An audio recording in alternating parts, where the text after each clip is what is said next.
নমস্কার বন্ধুরা, কেমন আছো? আশা করি তোমরা খুব খুব ভালো আছো।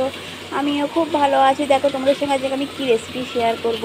তোমাদের সঙ্গে আজকে আমি তন্দুরি চিকেনের রেসিপি শেয়ার করব। একদমই ঘরোয়া উপায়ে ঘরোয়া জিনিস দিয়ে তৈরি করব। এর মধ্যে আমি প্রথমে এটা মিক্স করে রেখেছিলাম নুন, হলুদ, সামান্য সাদা তেল, একটু দই, আদা, ধনে জিরে গুঁড়ো, আদা, রসুন, পেঁয়াজ সব কিছু দিয়ে পেস্ট করে একবারে মিক্স করে আমি সকালবেলাটা রেখে দিয়েছিলাম ফ্রিজে।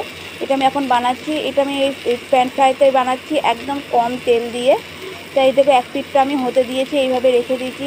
বেশি না 4-5 মিনিট রাখার পরেই কিন্তু কালার এসে গেছিলো। আমি ওপর পিঠ ঘুরিয়ে দিয়েছিলাম।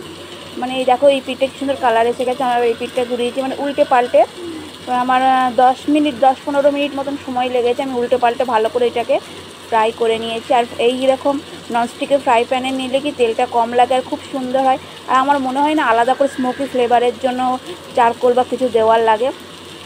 তোমরা ইচ্ছা করলে অবশ্যই দিতে পারো। আর আমি উপরে অল্প করে সাদা তেল ব্রাশ করে দিয়েছিলাম।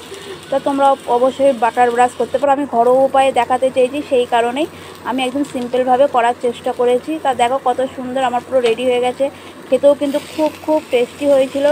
রেসিপিটা ভালো লাগলে অবশ্যই লাইক, কমেন্ট, শেয়ার করতে ভুলো না। আর চ্যানেলটা অবশ্যই সাবস্ক্রাইব করে আমার পাশে থেকো। তোমাদের একটা সাবস্ক্রাইব করলেই কিন্তু আমি আরও নতুন নতুন ভিডিও তৈরি করতে অনেক উৎসাহ পাই। সবাই খুব ভালো থেকো, সুস্থ থেকো। আর রেসিপিটা কেমন লাগলো অবশ্যই কমেন্টে জানাতে ভুলো না। দেখো আমি পুরো সার্ভ করে দিয়েছি, একটু পেঁয়াজ দিয়ে সার্ভ করেছি। তা আমার মনে হলো পেঁয়াজ দিয়ে খেতে ভালো লাগে। তোমাদের কেমন লাগে অবশ্যই জানিও। সবাই খুব ভালো থেকো। Tata, by.